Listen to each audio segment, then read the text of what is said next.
Sophia, so excited to have you on the podcast. Katie and I have been fans of yours for a while.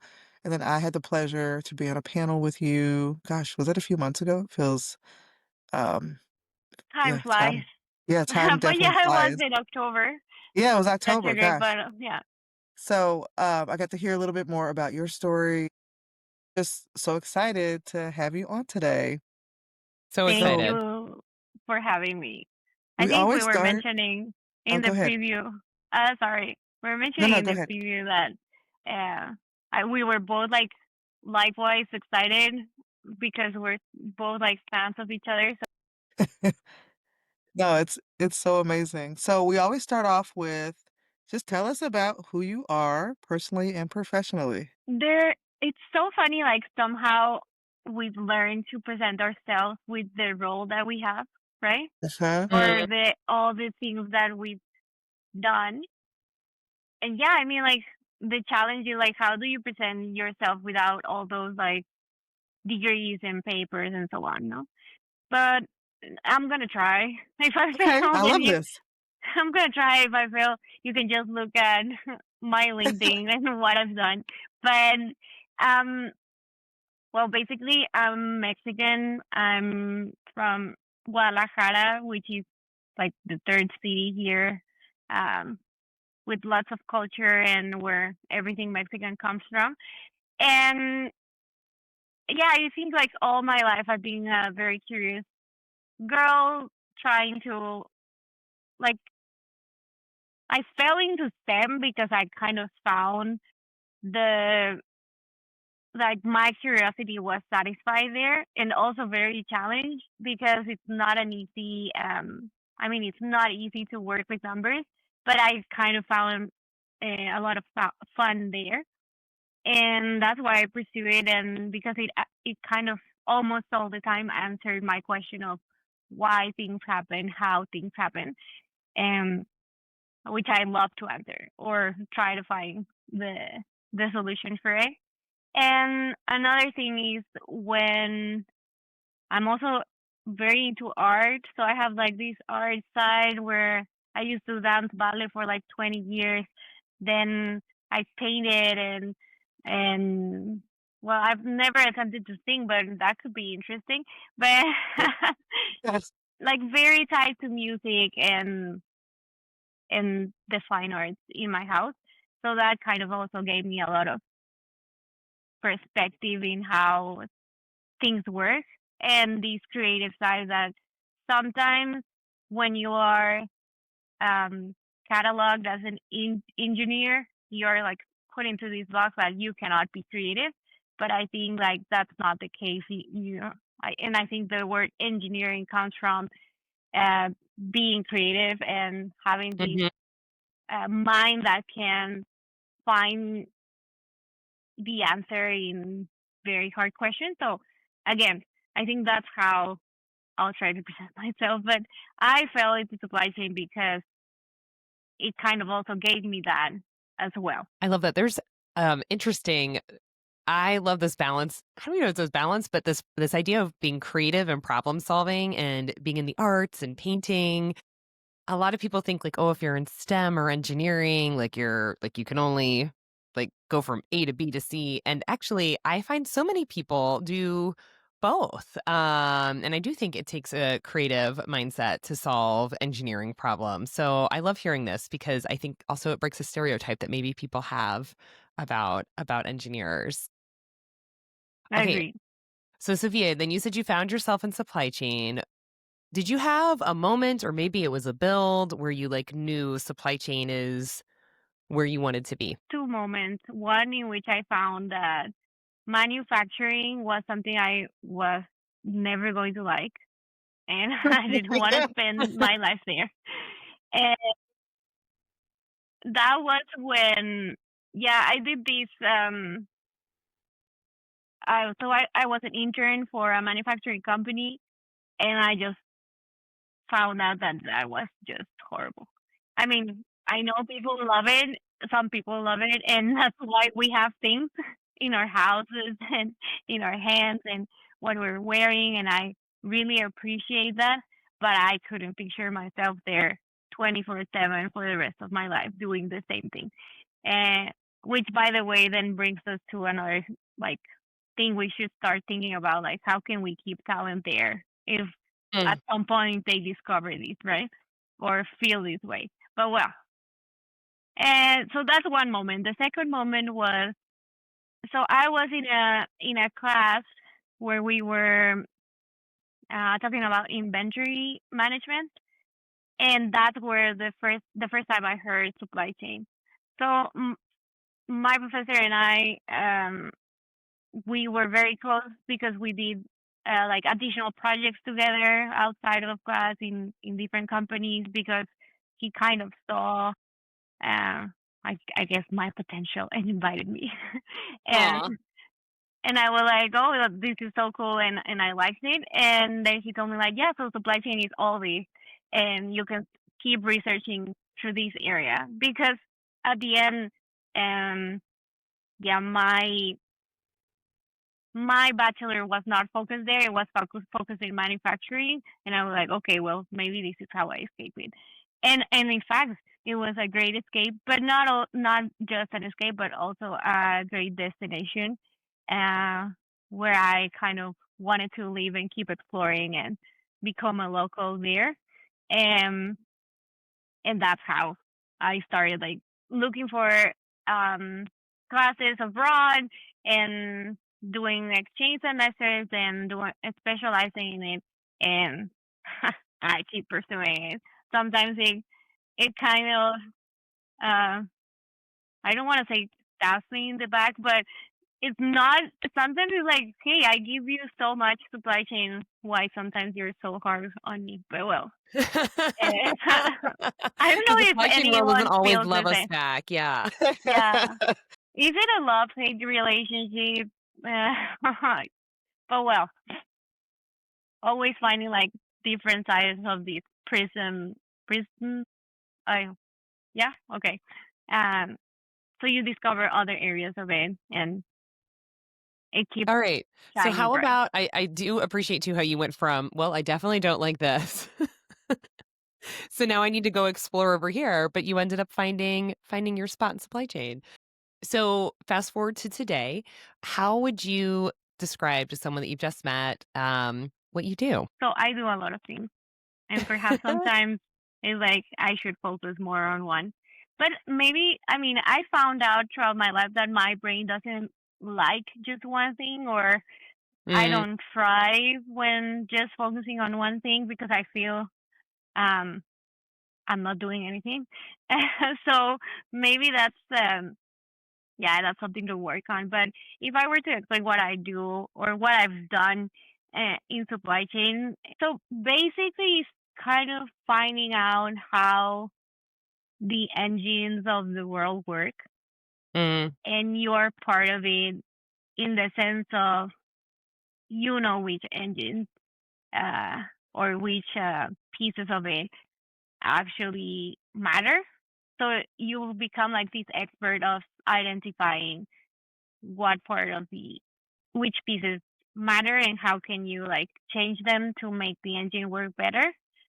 Um, obviously it's hard because how can you change a piece without the like keeping the engine on and m- making it move. So that's kind of what you do, and you move along the engine, and because it's not just you know that it's all connected. Uh, you may specialize in one part and the other, and I think that's what I've been doing, exploring which parts of it I love the most, and in which I find like the highest impact. You know, so and then obviously the engine is connected to something more.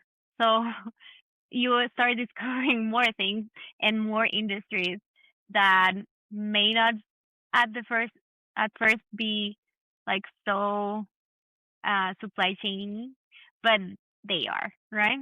So I think that Yeah. that's how I want to explain it. If you want me to be like precise examples, I can go on, but No, I think this is perfect because I think you talk about your mission saying that there's like everything is supply chain, and that you're a believer that supply chain is kind of everything and it's all around us.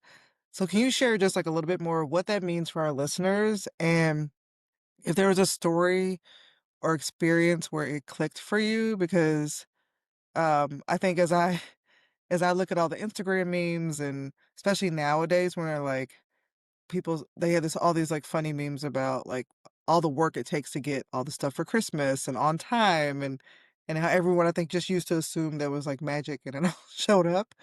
But yes, I do think that there's more stuff that makes it real for people about what we do. But can you talk just a little bit about that philosophy about, yeah, supply chain is everything kind of like everywhere? Like how would you talk about that? so that phrase actually came from my friends kind of bullying me in like, can you just stop talking about supply chain for 1 minute? And and I was like, I mean, I can, but I see it everywhere, and that's how like it started. And then like there's this movie, I forgot the name. If anyone remembers it, please let us know in the comments. But it's with Ryan Reynolds, and if he's kind of inside a video game, or he gets like these like visor Oh, yes, yes. lenses, and when he puts them on, he figures out like these different dimensions in his real world. And Yes. she's like super powerful, and he sees like all the connections, and so that's kind of how I feel with everything in supply chain. I always have those lenses on, and it's just in the little things, and like I don't know. The latest example is um these spheres manufacturers in Puebla here in Mexico that still do it by hand, and how they configure their supply chain for to reach other regions in Mexico, and how you get these spheres in your hand, and all the challenges they face by competing with spheres that are plastic made in China at a lower cost, and what they done is like, okay, how can I make people understand what we do, not just on a price level, like, yeah, well, obviously I'm not cheaper, so I cannot compete there. So how can I make them understand that what I do is completely different? And they've turned to open their own like engine and showing people the pieces. And I think that's beautiful. And I hope people also feel it's beautiful. And if not, I mean, at the end of the day, you kind of are more sensitive to that this is the real value in what I have. So the moment you start connecting to how things were made, who made them, and why, the impact of it, how much hours, how much kilometers, how much material, how much planet did it took to make it, then I think more things start developing in your brain, that you start being more conscious. And this is, I mean, this is something that I also learned from other people in the industry, like from Sherry Heinisch. Uh, Yeah. she's always saying like supply chains move the world and they'll change it, and it's completely true.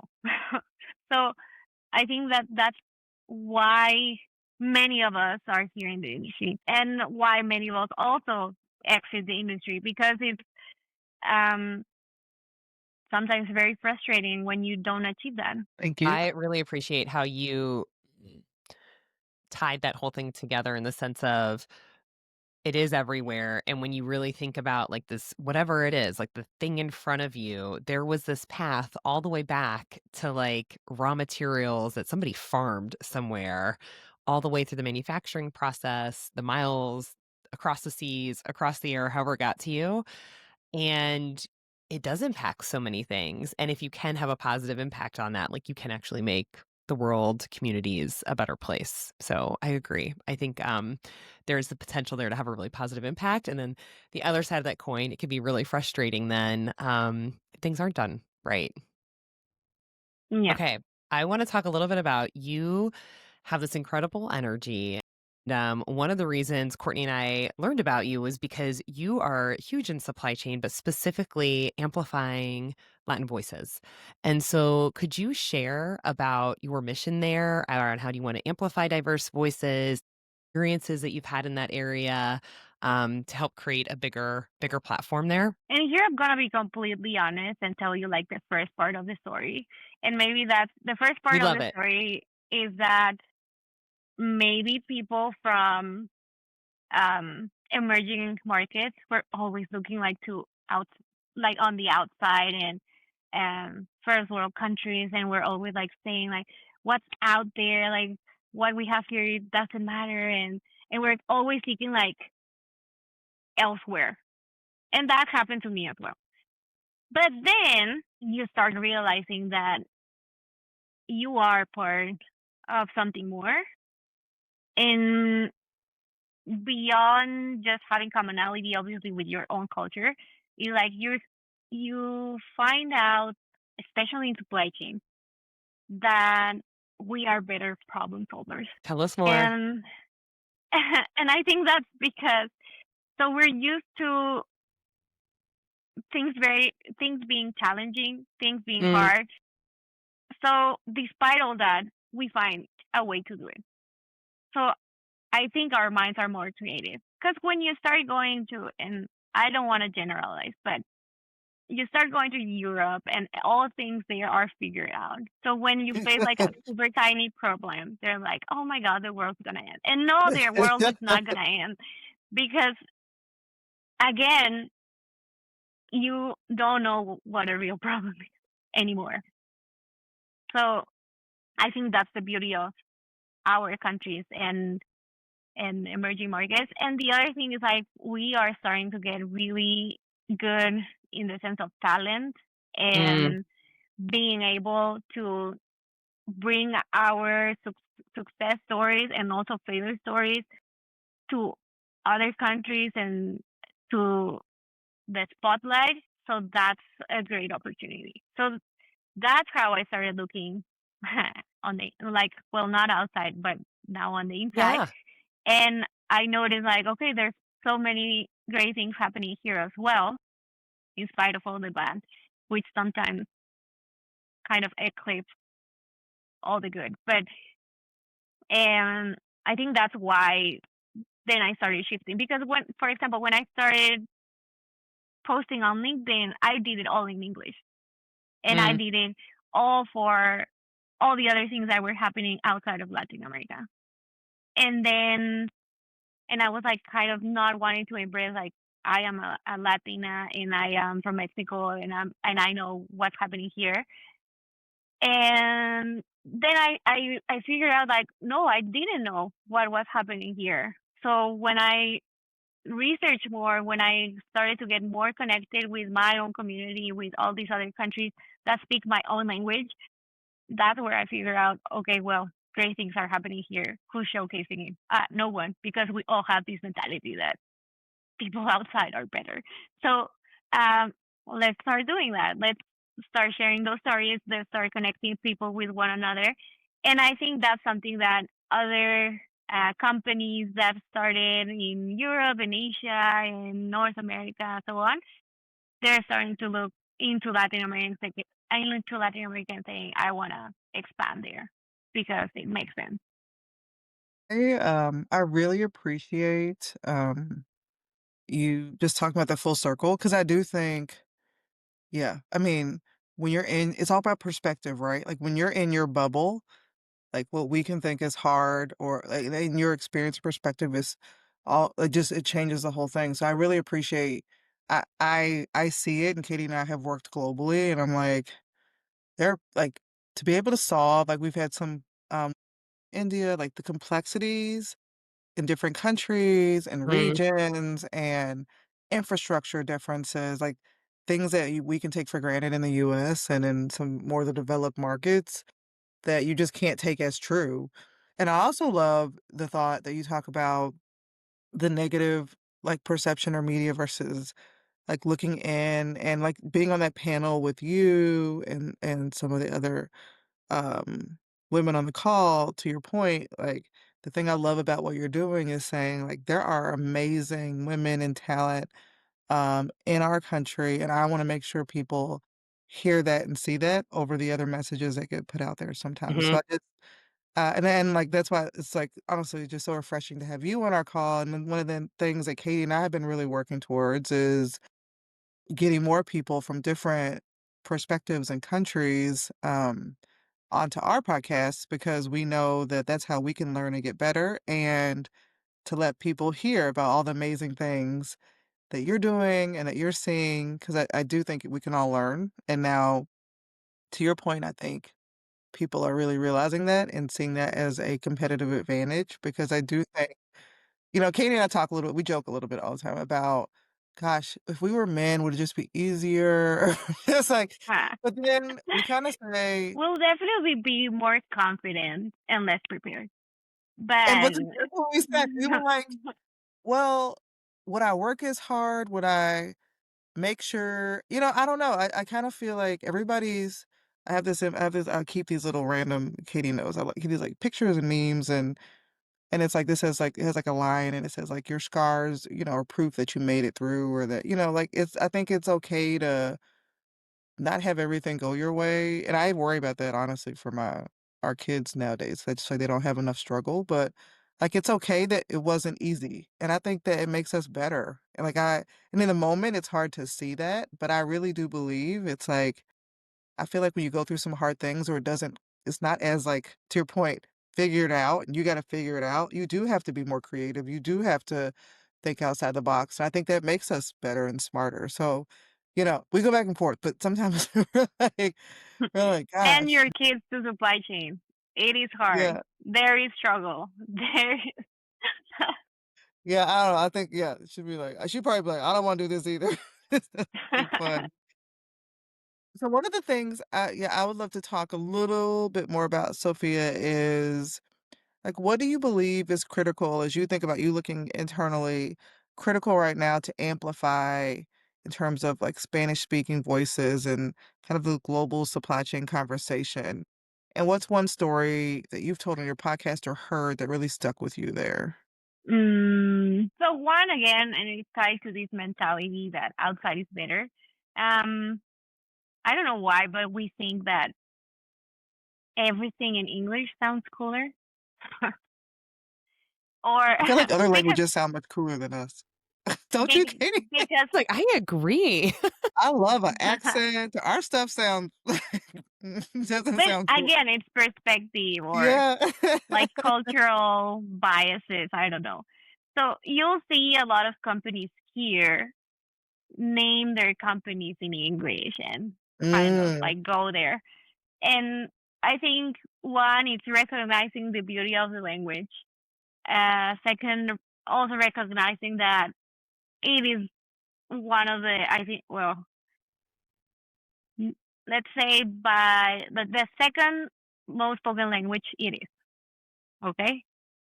Because then if you fight against Chinese language, then it's a bit unfair. But it Sophia, is the you second taught me most. something, Shade, and how many people in supply chain speak Spanish. I had no idea. So anyway, I learned something from you on that panel that we were on And last I time. completely forgot those digits. It's okay, But but yeah, I learned I wrote it down. I was like and it was we'll just like send all these statistics with you, audience, at the end of the show. But yes. it is it is quite interesting as well to learn how many people that speak Spanish work in the industry. And I think inherently that's because, well, um, manufacturing is one piece of supply chain, and that has grown a lot in Spanish speaking countries. Um, and again, we are, um, yeah, it's a huge workforce, but yes. So I think most of them are connected to how they've transitioned from corporate to entrepreneurship or Mm. social social and environmental causes. So that for me is so interesting because one is, okay, I'm thinking I cannot move the needle here, then I'll invent my own needle and move it elsewhere, if that's even a phrase in English, but well. Uh, and then the other is how, like, with all my expertise from corporate, like, there's so much good I can do in other areas like humanitarian logistics and creating value chains that actually impact um, more people and more communities. So that for me has been like I'm so grateful for those stories. And I mean one and I'll do shout outs because I love it. Like one is Move for Hunger and their story of how they're using logistics to literally fight hunger and avoid food waste in the US. And our guest was she's actually from the Philippines, but she speaks fluent Spanish because that's what she studied. So, and also, if you, in case you didn't know, um, in Philippines they were conquered by Spain for Mm, many years. So part of their own language has Spanish words, and people like have names like Estefania Herrera, and it's yeah, yeah.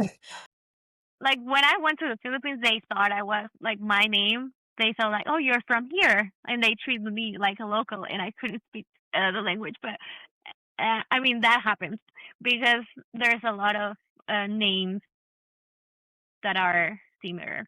But then that's one. Then the other one is if you don't know it, please go find it out. Collaborate with them. Someone somewhere. Again, name in English, but it's from Mexico. Uh, they do work with artisans and they connect them with corporate missions for reducing environmental impact. So if Lacoste has this aim to reduce CO2 emissions X% and they don't know how to do it, they connect it with these artisans because that way they'll be impacting also their social goals, social sustainability goals, and they'll do a collaboration with recycled textiles and but with this craftsmanship of the artisans in Mexico. So they work with Lacoste, they work with Delta Airlines, with Adidas, with so many beautiful brands that, and they're literally giving constant and fair labor to these people. So that's a beautiful mission. And we can talk about many more like CARE, which is one of the biggest like nonprofit for humanitarian logistics and aiding different missions around the world, and and so on. But I think those stories of how we're going beyond just building a product, just delivering, or yeah, that those are the most valuable because you see the light in your guests. Yeah. Like, Yes. Well, so many stories there. And again, coming back to there's so many ways that the supply chain can do good and impact lives and make things better. And those are so many good stories. I want to like now go follow up You have to go and follow them. listen to. Yeah, I was like taking some notes. Um, okay, so Sophia, I want to talk to you too a little bit about this blend of data and storytelling because Mhm. your background, you have like all these hard skills like data visualization and network optimization and really strong communication skills. Obviously, you've done podcasting, you do a lot of public speaking. Um, how have the two like helped each other? Like how have you brought in sort of like this content creator, if you will, you're very active as an influencer in the supply chain world. How has that helped you maybe in like your 9 to 5 corporate job? And then vice versa, how has maybe your storytelling and ability to communicate helped you in the corporate world? so this ability to communicate has like it developed quickly out of necessity. Okay. and and I think it is very well connected to data because when you're very focused on yeah all these things of data extraction, collection, cleaning, um, telling a story. But they don't teach you how to tell a story. I mean, they teach you how to say like, what are the insights? What, like, why are you seeing it? But I guess like throughout my career, I have been like challenged by great leaders to like, yeah, but that what does it mean? Like, why should I care? If throughput is plus 20% more, then what? Like, and you're like, but then you look at the thing and you're like, oh yeah, but of course it's this, and they're like, yeah, but, and then you start understanding that okay, that will mean more workforce, that will mean more hires. When are these people entering so that we actually achieve that? And how, like, what else we will be needing for that? Maybe energy. And that will also increase. So it forces you to think beyond the number. And that beyond the number in supply chain, we're very bad at telling stories and communicating what happened. We're yeah, we're very detail oriented. We understand, but we're bad. Like whenever we don't speak corporate and we don't speak human sometimes. It's like a double whammy. Yeah. And finance. Sometimes we don't speak finance. But Mm.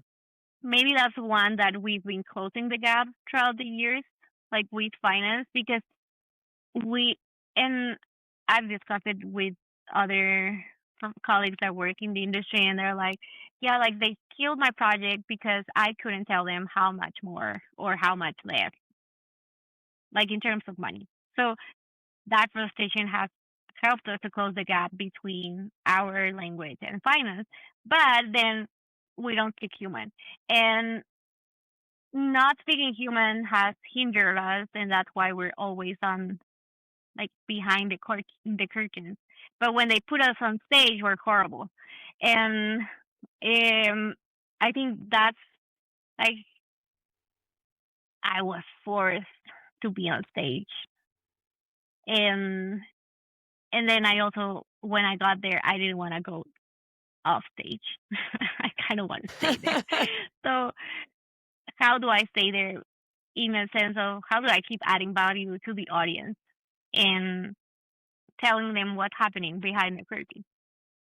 So I think that's the beauty of content creators in this industry. We are connecting those parts, um, but we are very rare, I would say, in the sense that um, yeah, our profiles have to be a little bit more extroverted. We have to be more able to connect with people on a human level, and also bring all these concepts that are boring and hard and complex to a language that we all speak. Yes. I do think storytelling is a superpower that if you Mhm. can in simplification, I tell my team, like, if you gotta bring the Excel sheet up, then we're done. Like, nobody wants to see that.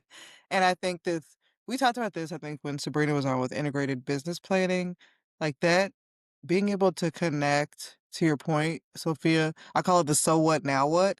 If we can't explain that, it's really, really hard for our business partners to understand, like, are you just giving me information because you're really smart and you can, or what am I supposed to Mm. do with that? And so I do, I know Katie and I both have worked with someone that's really coached us and helped us with storytelling, and I do think it is. If you can master that, and it will help you accelerate significantly. Like, I do think it's a skill that we all, especially technical people, need for sure. 'Cause it is a yeah. Otherwise, I and I tell people, man, people glaze over.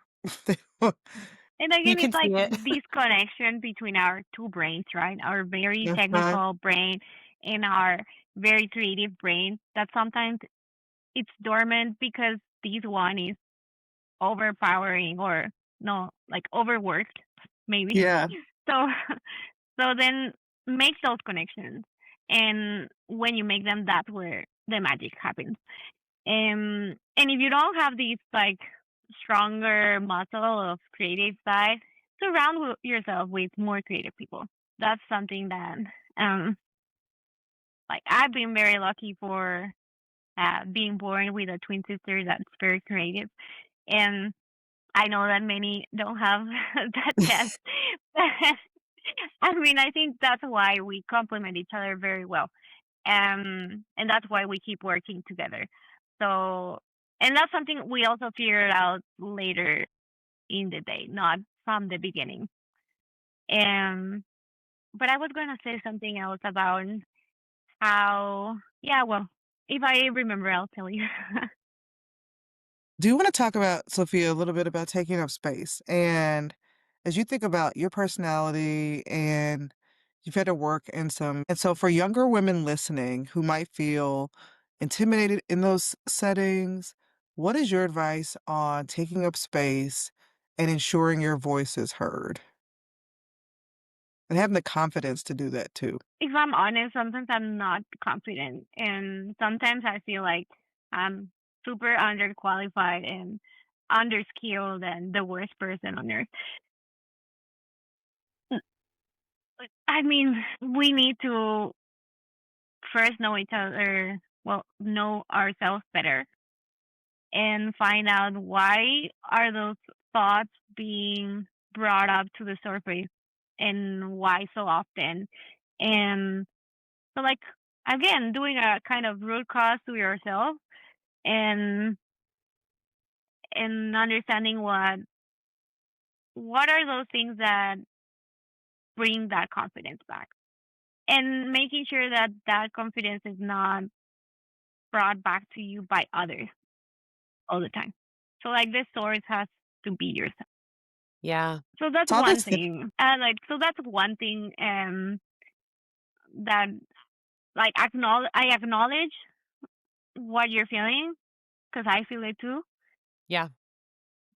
How do you take up word space? You show up. You go. You raise your hand. You ask intelligent questions. You put yourself out there. It's super scary. Um, Sometimes it is very lonely.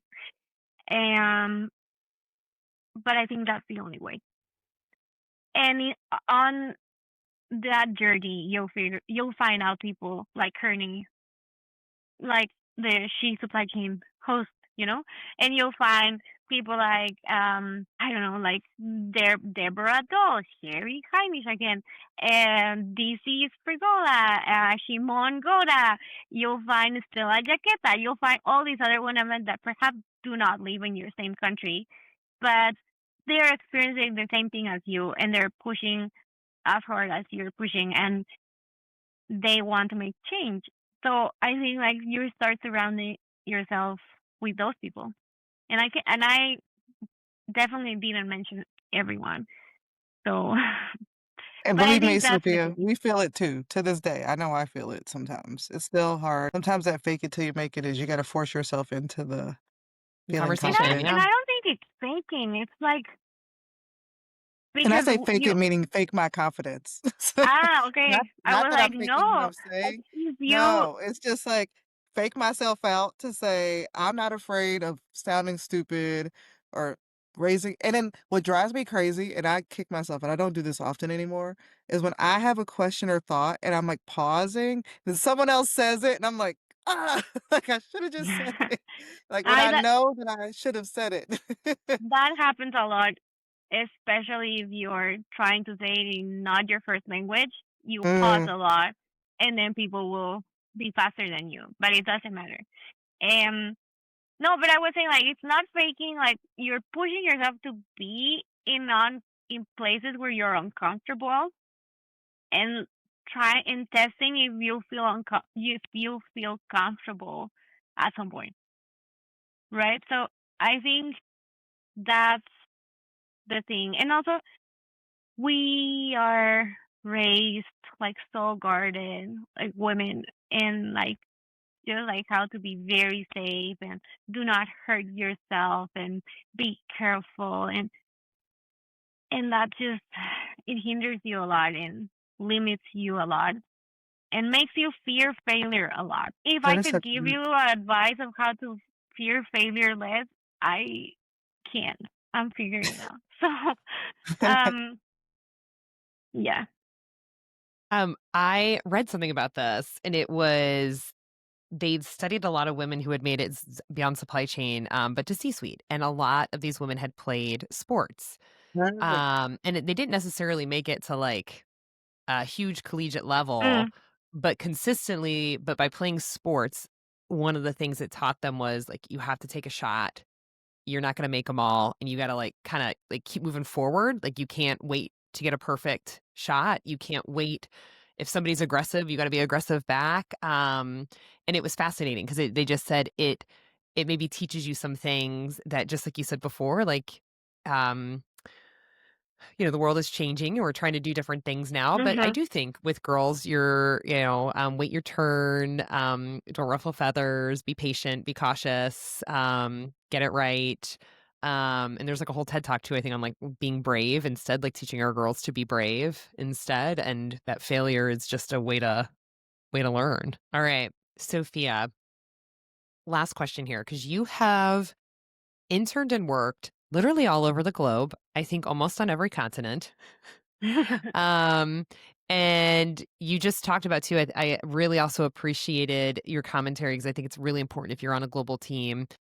Not everybody is speaking their first language, right? And so having a thoughtful pause, allowing everybody maybe just like a couple more seconds to digest whatever that is. Is there anything else that you think through as like people are on global teams and sometimes not even global? There's a lot of differences and a lot of cultural nuances, a lot of times even within a country itself. Um, Anything that you think that we could do to help build more inclusive supply chain cultures, advice you would share with our listeners? I think we should all take cro- uh, this basic course of multicultural dimensions and understanding like how other cultures are mm, because again you cannot generalize but Yeah. tend to go to some directions in the way they communicate, in the way they behave, they react, they reply. It's just like kind of educating ourselves in how it works and not assuming that our way is the only way. Hmm. And that has happened to me a lot. And I think I always give this example maybe because it kind of traumatized me or I don't know. But when I learned to write better emails, like more direct emails when I started um working with people from Germany. And That's a stereotype. Yes. it is, but it is Oh a my goodness. but in Nordic cultures they appreciate people being direct. Mm. They think you're wasting their time if you're being too polite and in circles. Again, in Latin American countries, um, you have to be like turbo polite because then we are so scared like to hurt your feelings. So Hmm. we'll go in an email and say like, so how are you? How has it been? How's the kids? Like, hope you're having a good time and this email finds you well. If not, do not reply. Like, and so you're like that, right? And then at the very end, you're like, could you please find, like, if you can give us like this information, take your time. And that sometimes doesn't work, right? So, or I mean, most of the time doesn't work because then they'll reply back the same way, and it's like we're going in circles. Like, why are we doing that? And I mean, that's where you appreciate people being more direct and keeping it to the point. And then you're also teaching them like, hey, so I value also like you saying hello to me and asking me how am I. So Yeah. maybe you can also add that to your email. And Just like one that's line. yeah, just one line, and that way I won't feel like if this is just transactional, right? Because and then you're mindful to their culture, they're mindful to your culture, and so on. And then again, cultures are changing a lot. We're like because of how the world is moving, how people are deciding where to live. Um, Also, these I would say freedom of um, yeah, deciding who you build your family with, regardless of if that person being in your own country or not.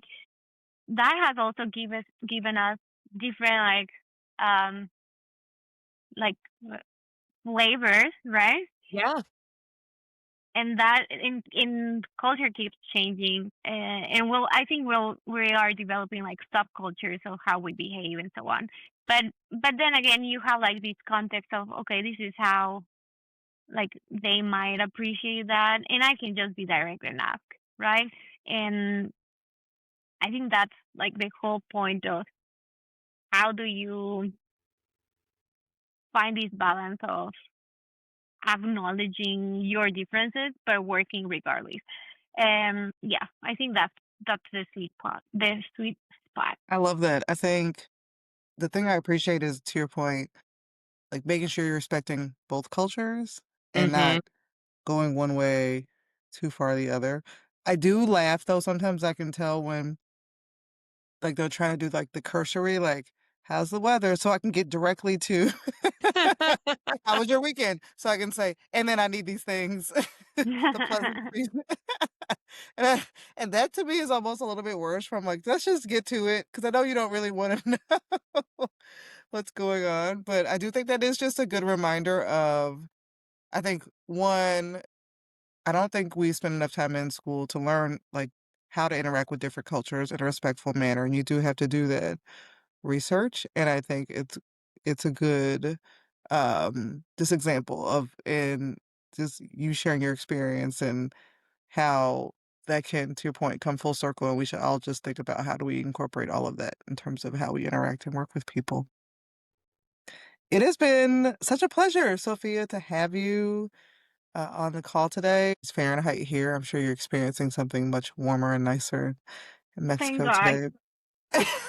Yeah. When we told Sophia how cold it was, your eyes were like, is that So I I hate cold weather. Well, I don't thrive in cold weather. When yeah, again, if people want to do the conversion, but 21 degrees Celsius for me is cold. I think for I'm you guys looking. it's like Yeah, for 70. Celsius right now, it's -15 here right now, right? Yes. Celsius. Yeah, Yeah. so that is just we cannot work with I that. mean, honestly, Sophia, it's just for anybody, it's cold. So It's cold. it's not just No, I think people in Canada maybe love it or Well, we're in Minnesota, and I think people in Minnesota, like the locals here I I mean, have to love it. goodness, Courtney's gotten into cold plunging, which is It is amazing. The cold, I haven't done it in this cold. I am obsessed with cold plunging right now. Yes, I know. I'm like officially a officially a Minnesotan. Minnesotan. Yeah. I know. I'll Look send at you Sophia's face. She's like, some research "No." about cold plunging. Okay. I'm Like, listening to, I just started the Wim Hof book this morning, so I'm going all in now. Like I'm okay, now, I should have done a little more research before I started cold plunging because, like, the first section of the book is like, yeah, and make sure if you have any, heart issues or like, it's like, make sure and not to do it or what? yeah, or just like, it's like almost like you're signing your life away. It's like, yeah, and if you start to feel like there are things called hypothermia and like you can like you're like go at your own risk was kind of where I'm at in the chapter. I was like, wow, okay, I was like, someone asked me to go, I'm like, sure. Like, okay. And then I was like, now I'm listening to the audiobook and I'm like, oh wow, this is way more disclaimers than I had done. But I really enjoy But it. Katie's to coming. your I'm gonna listeners, try it. she was not afraid. She tried it, and See, she's this is what fine. I told Katie, I was like, "It's mind over matter," which is why I'm so into it. I think it's just to push yourself past a comfort level to do something you think you couldn't do. And now, if you ask me to jump out of an airplane or anything with heights, I would say absolutely not, and I'm afraid of it, and I don't care, and I'm not doing that. So, um, like anything with heights, I do not have any desire to get over that fear, and I'm fine. But yes, cold plunge has been my new thing. But you're balancing risk. Yes. Which risk do That you is a good want way to to put take? it. Yes, I think the control part of me is like, I can control when I get out of that water or decide. You're right. The risk part of me is, and I just think just straight up fear. Well, Sophie, it was such a pleasure. We hope you have a wonderful Sunday. It was so good to see you again. So nice to meet you.